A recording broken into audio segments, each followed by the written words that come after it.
Selamat siang. Kebetulan saya di sini siang. Nama saya Ismail Zikri. Saya ingin mempresentasikan tentang Industri 4.0, 4.0, and 5.0 atau 5.0 ya. Oke, dengan tema itu saya mengambil satu subtema atau title ya, judul yang berhubungan dengan itu, yang lagi marak ya sekarang, dan sebenarnya dikhawatirkan juga, yaitu artificial intelligence. Nah, sebelum kita bahas ini, saya ada introduction sedikit. Jadi kebetulan saya di kerjaan juga nge-research tentang artificial intelligence, dimana dipakai di company saya. Dan ya, kita bahas satu dampak positif dulu ya sebelum masuk ke sini. Itu jadi ada namanya positive and negative case di dalam suatu teknologi, dan satu konsekuensi dalam setiap inovasi yang ada. Kita bahas dari satu sejarah yang dimana kita tahu ya, yang dimana itu adalah, kalau kita pernah dengar apa sih namanya, kalau kita pernah dengar sejarah machine gun atau senapan yang bisa nembak berkali-kali dalam satu tekanan jari, dia mencet atau minjit satu tep, langsung keluar pelurunya lebih banyak daripada nembak cuman satu kali peluru doang. Nah, di situ awalnya adalah suatu inovasi di dalam dunia peperangan ya, di dalam dunia militer. Sang pencipta sangat senang, tapi pada akhirnya dia juga menyesal karena telah menciptakan mesin gun itu, karena faktanya itu adalah senjata terbanyak yang digunakan untuk kriminalitas, mulai dari AK-47 dan yang lain-lain seperti itu. Nah, di artificial intelligence sendiri, kemungkinan hampir, menurut saya juga, bukan menurut saya doang sih, kayak banyak survei juga ya, 90% itu kemungkinan nggak bisa terkendali juga sih. Contohnya, maksudnya nggak bisa terkendali kayak apa ya, banyak orang yang memanfaatkan model-model atau daripada artificial intelligence tersebut, mulai dari tools dan yang lain-lain. Contoh aja kayak deepfake. Jadi deepfake adalah disiplin ilmu tentang computer vision atau daripada deep learning untuk muka ya, wajah. Jadi wajah kita tuh bisa dipalsukan. Jadi, dan itu adalah hal yang sangat besar sekarang yang dikhawatirkan. Hal yang paling, kalau misalnya teman-teman atau ibu tahu hal tersebut, harusnya sih udah tahu ya, karena viral banget ya dari Twitter atau di sosial media. Karena kebetulan saya aktif banget di sosial media dan seperti Twitter, bukan untuk kayak ngelihat artis atau apa gitu, tapi emang banyak banget tentang update teknologi, dan harusnya emang kita sebagai anak muda atau bahkan yang even udah tua juga harus tetap update sih. Karena emang kita nggak perlu update tentang hal-hal yang nggak perlu. Contoh kayak artis dan lain-lain, itu bagian dari tema ini juga yang harusnya dibahas. Tapi kita nggak merujuk ke sana. Intinya adalah untuk teknologi emang harus update menurut saya, karena nggak harus sampai paham, tapi minimal tahu apa sih yang terbaru di dalam dunia ini. Karena dengan kita tahu itu, kita bisa mengurangi daripada efek negatif yang diberikan dari inovasi tersebut. Karena setiap inovasi pasti ada berapa persen itu pun akan ada namanya efek negatifnya. Oke, balik lagi ke yang tadi. Jadi di artificial intelligence tersebut, deepfake tadi ya, muka kita itu bisa dipalsuin dan bisa dipakai di mana aja, baik dari video atau dari foto untuk di scan paspor atau apapun itu. Jadi kayak apa yang ada di film dulu, yang kita hanya bilang that's impossible, itu nggak mungkin, kayak itu cuma halusinasi si produser atau sutradara doang. It's not. Today, it's not. Oke, hari ini tuh enggak. Itu real, dan udah ada, bahkan udah ada company yang fokus di bidang deepfake, bukan maksudnya mereka ingin membuat ini ya, maksudnya kayak mereka adalah company yang nge-counter daripada model-model yang seperti itu. Jadi mereka mendetek kalau sebenarnya ini pakai deepfake atau orang yang asli. Jadi seperti itu sih. Emang ya begitulah. Ibarat kayak sekarang internetnya ada internet apa sih namanya, kayak banyak sekarang software engineer, programmer yang bisa membuat aplikasi-aplikasi, dan ada juga kan cracker yang bisa merusak daripada aplikasi tersebut. Nah, mereka itu ada juga yang cyber security, yang dimana menjaga daripada aplikasi tersebut, menjaga daripada serangan-serangan cyber. Mungkin seperti itu juga ke depannya nanti. Jadi bahkan untuk satu dekade ada 2 dekade ke depan, 10 atau 20 tahun ke depan. Hanya menunggu waktu bagaimana model bisa mendapatkan data. Saya bicara model artinya artificial intelligence atau machine learning atau deep learning yang kita kenal sekarang. Itu menggunakan amount of data, jadi data yang sangat banyak yang mereka dapatkan dari seorang researcher atau ngambil dari banyak data lah ya. Data itu lalu di-train dan kemudian jadi model, dan model itu dipakai di satu aplikasi untuk menciptakan sesuatu. Jadi hal positifnya adalah semakin banyak data yang didapatkan dan udah di-train jadi model, jadi suatu model, dan diimplementasikan, itu akan menciptakan satu akurasi dari apapun yang manusia tanyakan. Contoh kayak Google sekarang, ditanya apa aja muncul aja apa aja, tapi kita harus mencari lagi kan gitu, maksudnya kita mencari sumber-sumber yang ada gitu. Tapi dengan artificial intelligence dia bisa memfilter suatu informasi itu benar atau tidaknya, atau bahkan sebaliknya. Makanya mungkin yang sekarang ini contoh kayak di ChatGPT ya, ada versi yang berbayar, ada versi yang gratis. Di versi yang gratis juga udah lumayan, tapi masih kurang sih. Tapi yang di versi yang terbaru, mereka pakai model yang baru di GPT-4 itu, mereka menggunakan amount of data yang mereka dapatkan, triliun data yang mereka kumpulkan dan di-train. Makanya mereka buat itu fitur yang berbayar ya untuk yang GPT-4. Jadi kayak dapat lebih lah dari situ. Jadi kayak user yang mencoba untuk fitur itu pasti mendapatkan jawaban yang sangat signifikan, bahkan hal-hal yang nggak pernah mereka dapatkan, karena tim dari si researcher itu mengumpulkan data yang sangat banyak dan ditrain menjadi model, dan oleh mereka diimplementasikan di aplikasi seperti itu. Jadi artificial intelligence kedepannya bakal sangat berguna banget ya, karena seperti yang saya mention di awal tadi, it's not about artificial intelligence is the future. Maksudnya kayak bukan tentang masa depan artificial intelligence, tapi artificial intelligence adalah masa depan. Itu udah de facto sih menurut saya, karena emang sangat membantu banget ya. Seperti saya nih kayak mahasiswa sekarang, saya juga sambil bekerja, hal kayak tugas gini juga saya dibantu banget. Terus kayak banyak hal sih sebenarnya, mulai dari dikerjakan atau di kampus kayak gini, karena kita online juga kan Bu. Jadi juga banyak hal sih yang membantu saya dari sisi positif di artificial intelligence tadi, walaupun kita udah bahas sisi negatifnya. Nah, kita bakal deep dive dulu ke bawah dengan judul ini, AI and Liability, who is the responsible for AI driven action. Jadi AI dan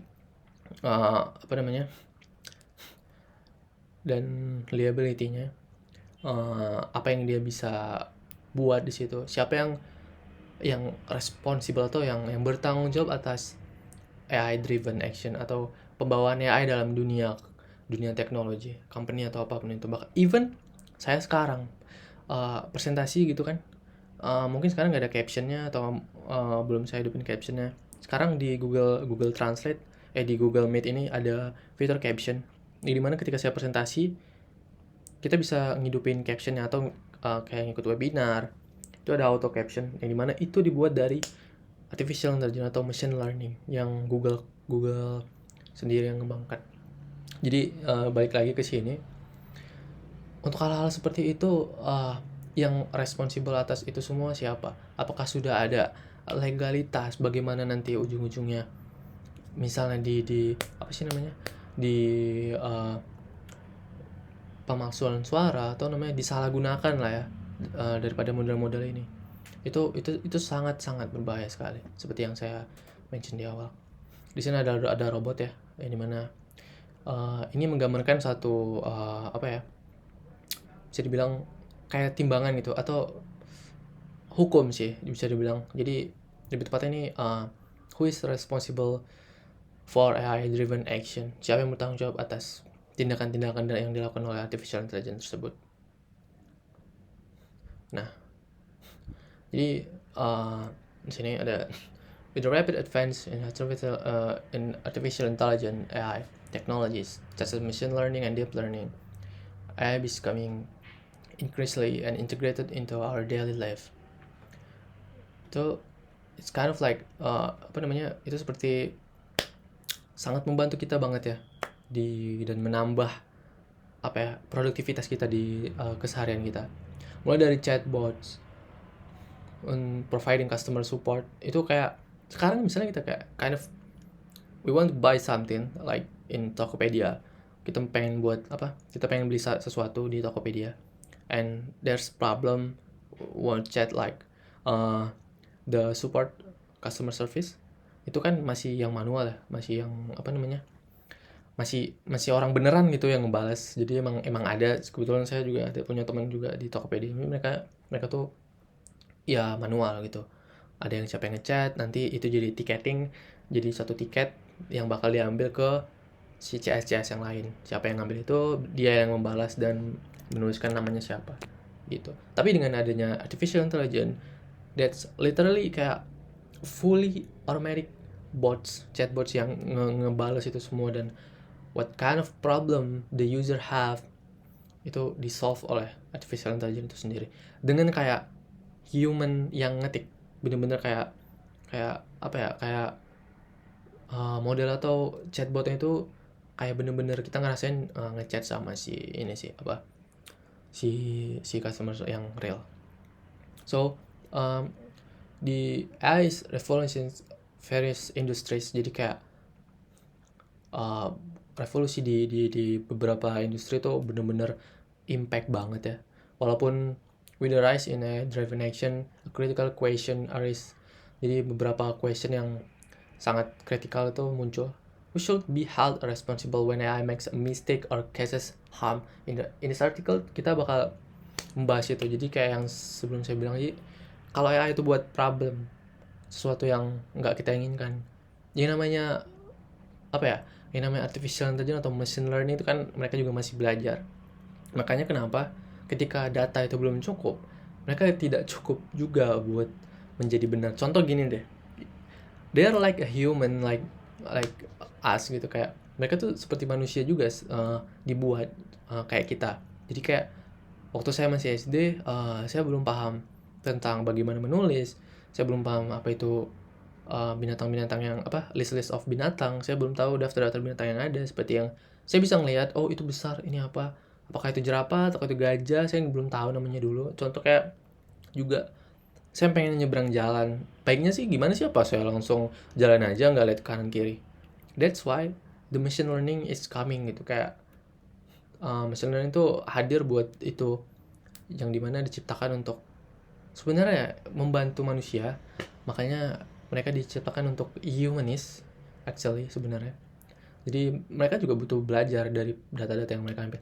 Nah, problemnya adalah untuk hal-hal yang kayak gitu ya. Kalau manusia itu kan kayak apa namanya, salah dikit atau kayak kill something, kayak membunuh seseorang gitu, emang langsung bisa dikatakan kayak tidak bersalah atau gimana. Kan harus ada, di Indonesia sendiri kan negara hukum, harus ada pertimbangan daripada itu semua.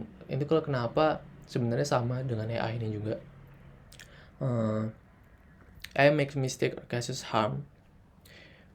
AI membuat masalah dan kesalahan atau hal-hal yang nggak kita inginkan, seperti itu. Jadi siapa sih yang responsible?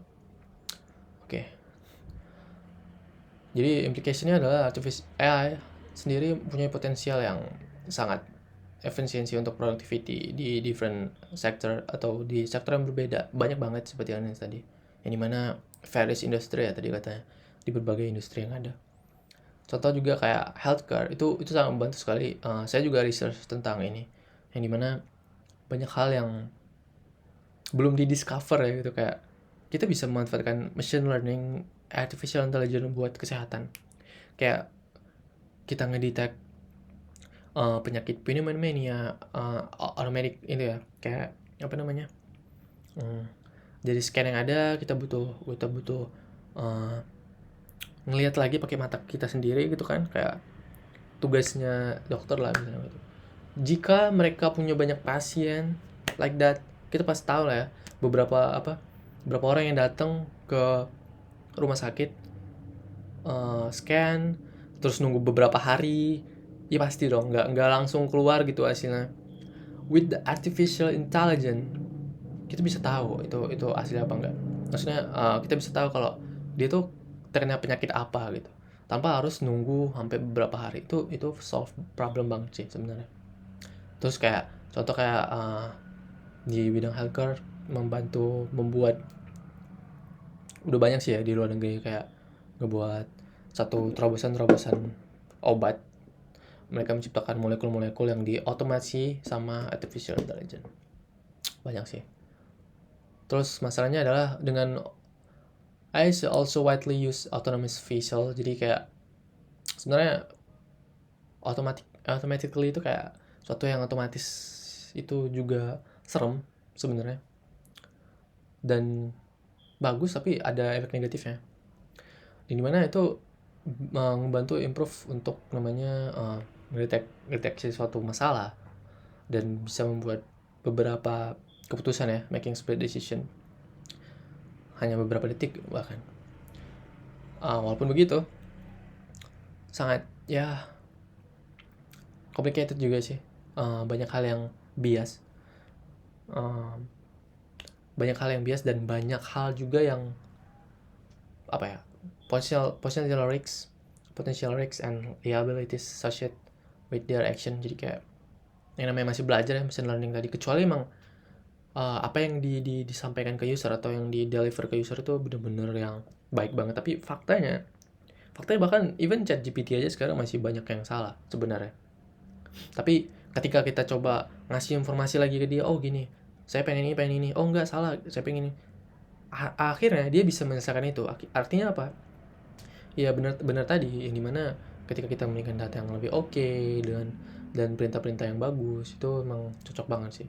Jadi mereka bisa belajar dan berhasil untuk apa yang kita tanyakan kepada mereka. Itu sih, banyak sekali hal-hal yang nggak kita inginkan keluar kadang, begitu sih.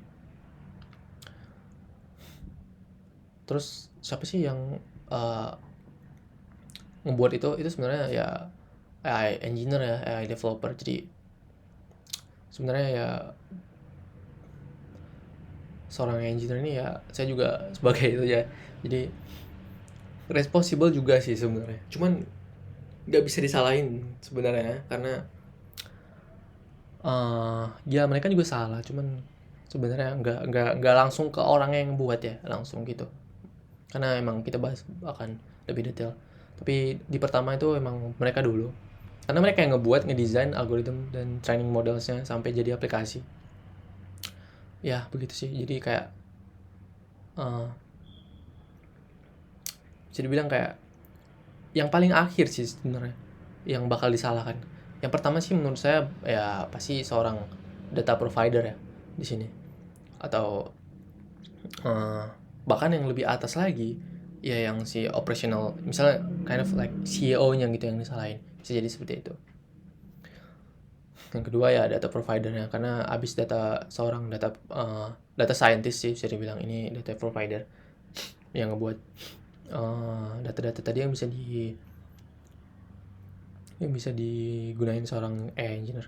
Di sini data scientist juga nge-provide training modelnya menjadi machine learning dari amount of data nih ya, vast amount of data to make accurate prediction. Jadi all of that, the machine learning or kind of like deep learning itu, even they're smarter than human, itu semua adalah tentang akurasi prediction dan decision. nggak serta merta mereka bicara itu benar atau salah. Jadi masih sebenarnya itu disiplin ilmunya adalah, kalau kita lebih dalam lagi, ya cuma dua ini, prediction dan decision, itu doang. Nah, kalau nggak akurat dan bias data itu tersebut, maka AI itu bahaya banget, karena udah ada kabar kalau di Shield AI ya. Shield AI itu punyanya Pentagon di Amerika Serikat, yang dimana itu mendukung untuk senjata-senjata militer yang automasiin sama artificial intelligence. Mereka bisa nembak sendiri sesuai dengan kejadian yang ada di depan mereka. Jadi mereka belajar bagaimana belajar bagaimana apa yang mereka lihat, apakah itu bahaya atau tidak, apakah itu lawan atau musuh, apakah itu teman atau musuh. Itu sih yang malah udah dibuat, dan itu juga yang ditakutkan. Jadi itu lebih mengerikan daripada deepfake tadi yang bisa impactnya langsung nembak orang gitu kan. Itu nggak lucu sih. Jadi ya itu intinya, beban berat juga sih sebagai seorang data scientist atau artificial intelligence or machine learning engineer. Mereka juga punya, ya itu sih, banyak ya seperti itu sih. Intinya keren, tapi ketika efek negatifnya dibahas dan dibongkar, diaudit lagi, sangat-sangat menakutkan, jujur aja. Jadi kalau misalnya banyak manusia yang ketakutan, itu wajar banget, karena hal itu udah terjadi dan nyata. Jadi kalau misalnya ada yang coba denial tentang hal tersebut, kayaknya itu dia juga nggak tahu gitu, belum update dengan apa yang terjadi sekarang. Harusnya dia update tentang itu. Terus user and operators ini adalah kita sebagai pengguna atau yang mengoperasikan toolsnya itu. Apakah kita memakai hal ini untuk hal produktif yang positif, atau hal produktif tapi negatif? Itu bisa disalahkan juga sih, ada user mistake. Tapi sejarah yang ada nggak bisa dikatakan itu kesalahan user ya. Cuman kita bahas di sini sebagai hal yang biasa aja, atau hal yang ada sebenarnya user yang disalahin. Cuman kalau dalam kasusnya untuk hal-hal yang besar, itu ya benar, itu emang user yang salah. Contoh kayak gini deh, yang machine gun tadi ya. Machine gun itu dibuat dulu kan buat militer ya, membunuh, tapi untuk hal yang positif, maksudnya musuh gitu, melawan hal-hal yang kejam gitu, bukan menjadikan suatu hal yang malah untuk jadi kejam gitu, untuk membunuh orang lain. Machine gun yang tembak-tembak gitu loh, yang tembak bisa banyak langsung pelurunya. Sorry. Terus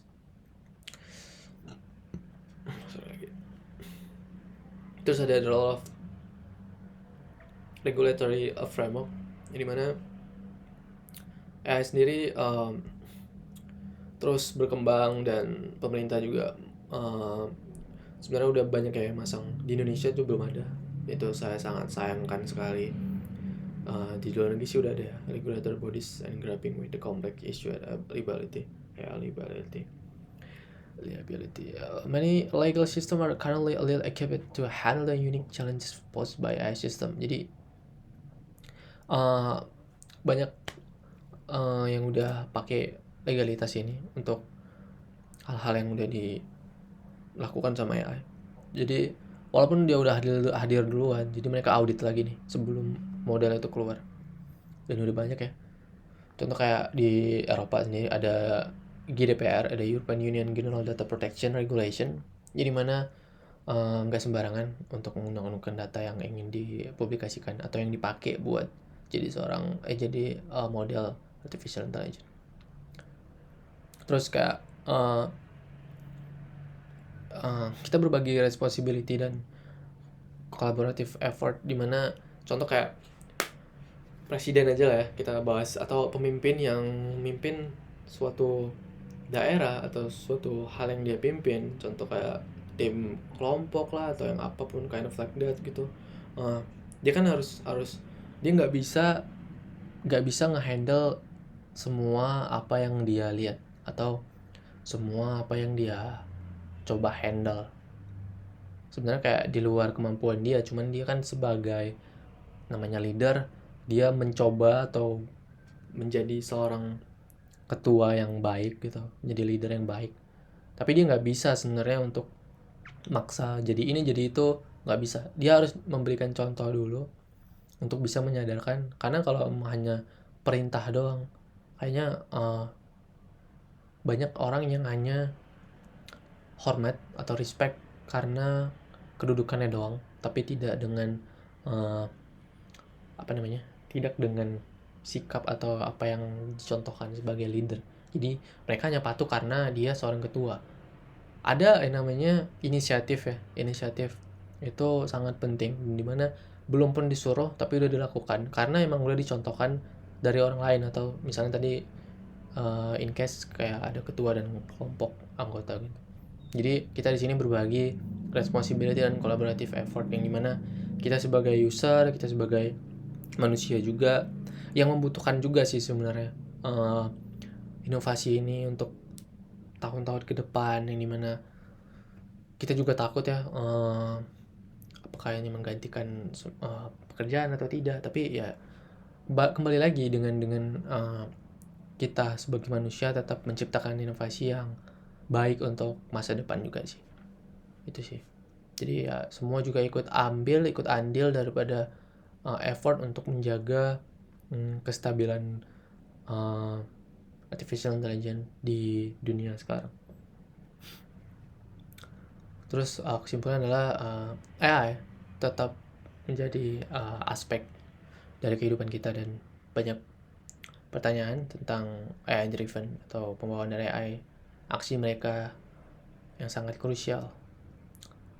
Selagi AI developer dan data provider, user operators, and regulators, dari mereka semua yang tadi yang kita udah bahas adalah role yang sangat kritikal ya untuk membawa dan mengajarkan AI itu menjadi lebih baik, lebih proper, atau lebih manusiawi lah untuk dibawa ke dunia manusia juga, karena emang mereka hadir tuh become a problem solver untuk humanity. Terus ya daripada menyalahkan daripada yang mau ngebuat, mending kita mendukung dan mencoba untuk berbagi responsibility tadi. Terus kita kolaborasi dengan mereka, kita belajar banyak dari mereka. Dan sebagai orang yang menggunakan atau orang yang membuat atau siapapun kita sekarang yang merasakan dampak daripada artificial intelligence, harus menjadi orang yang aktif dan inisiatif. Jika terjadi hal yang krusial, cepat melaporkan hal-hal yang seperti itu, di mana mereka bisa cepat juga memberikan solusi untuk tidak ada hal terjadi seperti itu.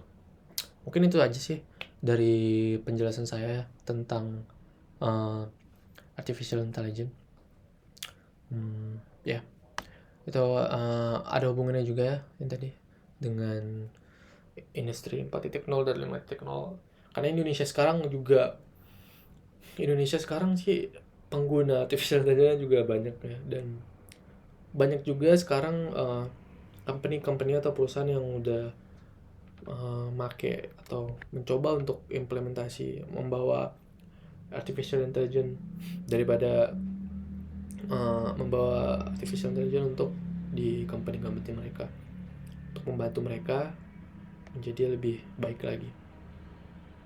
Ya seperti itu sih untuk hal positifnya yang bisa saya bawakan. Dan apa yang saya bawakan tadi, semoga aja nggak ada maksudnya ya apa yang saya harapkan juga tadi ya, tentang hal negatif. Apa yang saya sampaikan mungkin bisa menjadi hal yang baik lah untuk bisa di-share juga, bukan sekedar cuma tugas doang. Karena saya sendiri juga saya sendiri juga merasa kayak takut juga sih sebenarnya, karena saya nge-research dan ngebuat juga tentang artificial intelligence. Saya belajar tentang bagaimana membuat machine learning. Apakah saya akan menciptakan suatu hal yang buruk ke depannya, saya tidak tahu juga. Tapi itulah kenapa. Kebetulan ini tulisan dari teman saya, Giva Arianto. Jadi saya komen di Facebook, dia ngebahas tentang hal positif lah tentang artificial intelligence. Yang dimana dia ngebuat satu startup juga yang dia buat cuan gitu, kayak uang dan uang. Saya coba komen di situ ngebahas tentang, so apakah hal ini bisa terus positif? Yakin tidak ada hal negatifnya. Sedangkan apa yang saya pelajarin juga tentang prediction dan akurasi data tadi, banyak banget yang salah ya. Banyak banget yang bisa dimanipulasi bahkan. Bagaimana jika ada satu hacker yang manipulasi ngebuat model yang untuk merusak daripada humanity atau kehidupan manusia, itu fatal banget sih. So itu sih dari saya untuk hari ini, penjelasan tugasnya di UAS Estetika Humanisme. Semoga kurang dan lebihnya saya bisa tetap dapat nilai, dan terima kasih Bu untuk presentasi ini. Terima kasih. Sampai jumpa.